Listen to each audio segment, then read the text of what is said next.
everybody. It's hard to think back over a year ago when we were first talking about this pre-pandemic that our biggest thing that we were going to do was going to be to adopt a new curriculum.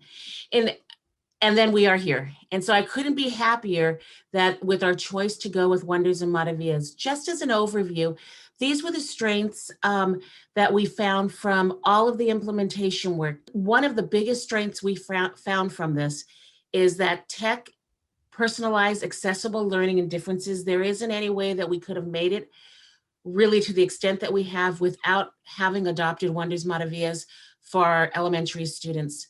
The enhancements that it provided us were the needed supplements for our students as they were in CDL or in distance learning previously.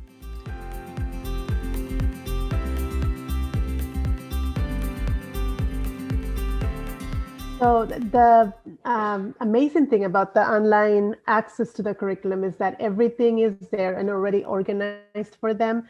So they set their calendar at the beginning of the year, and as the weeks go by, all of the pieces that go with that unit and that lesson on that day show up for that teacher.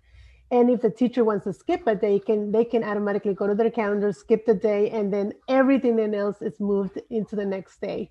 And everything is linked also to the student platform. So the students' activities are also linked to that. And as you can see, this is just like a screenshot of the platform for a teacher in the Maravillas in the primary grades, and then the Wonders Maravillas in the second grades. The setup is almost identical. It's just the content that changes based on the teacher's grade level. Next, please.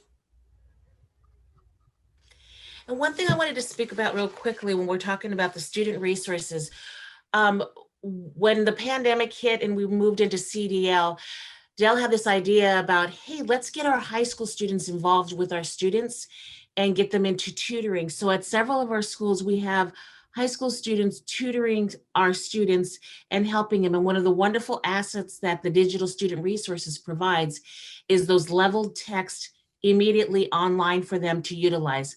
So a senior from Hill High can be partnering and tutoring a student at, let's say, Witch Hazel, and they have access to all the materials that the teacher has given them already.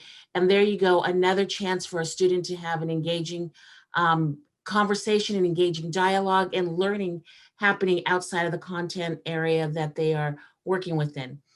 Student digital resources are many. There's everything. I know they talked a lot about games, but the games aren't just games. This isn't like going online and we're just going to play Travis's favorite ABC Mouse. This is something that these are actually tied to their standards, and they help them with whatever unit and content grade level standard that they're working on.